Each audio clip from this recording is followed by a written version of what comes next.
Hey, from international football to American football, Arizona sophomore quarterback Jayden de Laura began the season where he left off last year at the end of 2021. And as a QB with Washington State, Jayden de Laura was named the Pac-12 Freshman Offensive Player of the Year. And after the first game of the 2022 slate, the U of A transfer was just named the Pac-12 Offensive Player of the Week. This after one of the more impressive victories by a Pac-12 team in Week 1. In the road victory against San Diego State, Jayden de Laura passed for 299 yards and hit U of A receivers for 4 touchdowns. Jayden de Laura was 29 of 35 passing in the matchup against an Aztec squad with a strong defense returning from last year's 12-2 team.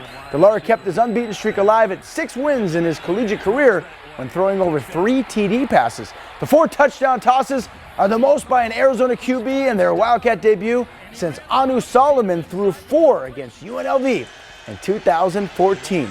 Hey, speaking of Anu Solomon, he tells me that he was excited to see Jayden de Laura have such a big game and was also impressed with the Wildcats play when he was tuning in from his home in Las Vegas. And obviously, so was the Pac-12 voters. Why is that? Because another Arizona player, Jalen Harris, was named the Pac-12 Defensive Lineman of the Week. This after making 8 tackles and a sack to help the defense hold San Diego State to 62 yards passing and 189 total yards rushing. As a whole, Arizona's defense pressured the San Diego State quarterbacks early and often, coming away with a number of sacks, an interception, and 1 forced fumble. For the overall effort, defensive coordinator Johnny Nansen was the only coach to receive a game ball after the victory.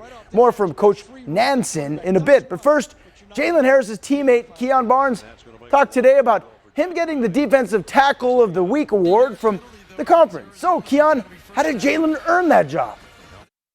Just executing what Coach Nansen has taught us, just doing what he needs to do. He came into every practice and worked hard, so he just went out there and executed. So I kind of expected that. So it was fun, but it's the kids. Like I said, man, between my staff and our players, it's all about them. So I was proud of them, but it was pretty cool.